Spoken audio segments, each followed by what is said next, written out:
دكتورة أقبال نعيم، ممثلة ومخرجة ومدير دائرة السينما والمسرح في وزارة الثقافة في بغداد. ووجودي الآن هو ضيفة لمشاهدة ولحضور هذا المهرجان اللي منذ بداياته كنت دائما متابعة إلى ووجودي ضيفة به، إضافة إلى أنه أنا في هذا المهرجان قدمت عرض قبل دورتين، كان موت مواطن عنيد من إخراج دكتور هيثم عبد الرزاق مع الأستاذ الكبير سامي عبد الحميد والأستاذ فلاح إبراهيم.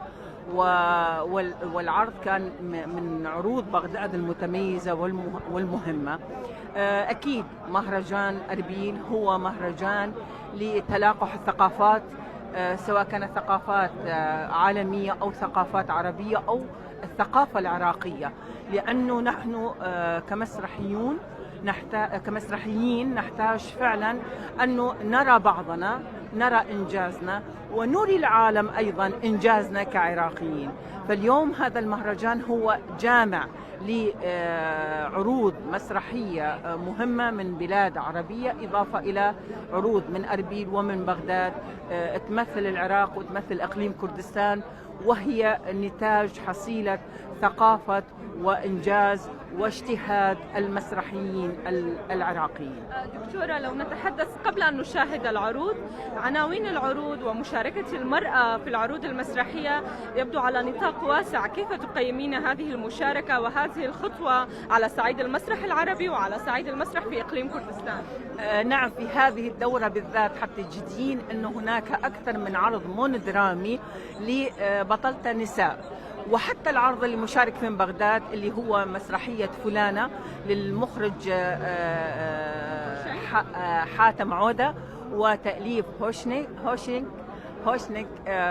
هذا العرض أيضا ينتصر للمرأة ويتكلم عن المعاناة المرأة، كيف تكون في مجتمع يحاول أن يطمس وجودها وذاتها واحتياجاتها، ومجتمع يحاول أن يذهب للذكورية، لكن المرأة دائما ترجع بهذا المجتمع لتؤكد حضورها وتؤكد نفسها، لأنه هذا المجتمع وأي مجتمع لا يستطيع أن يقوم بدون وجود المرأة، لأن المرأة هي نصف هذا المجتمع، لا تكاد تكون المجتمع ككل، لأن هي الأم التي تربي والتي تقدم أجيال، هي الأم، الأرض، هي الفنانة، الدكتورة، المهندسة، المدرسة، هي الأم التي يحتاجها الزوج والابن والأخ والحبيب.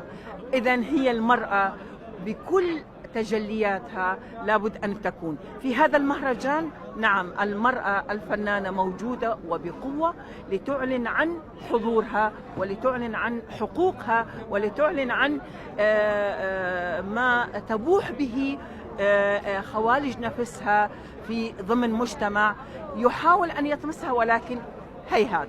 شكرا كثير. شكرا دكتورة. شكرا.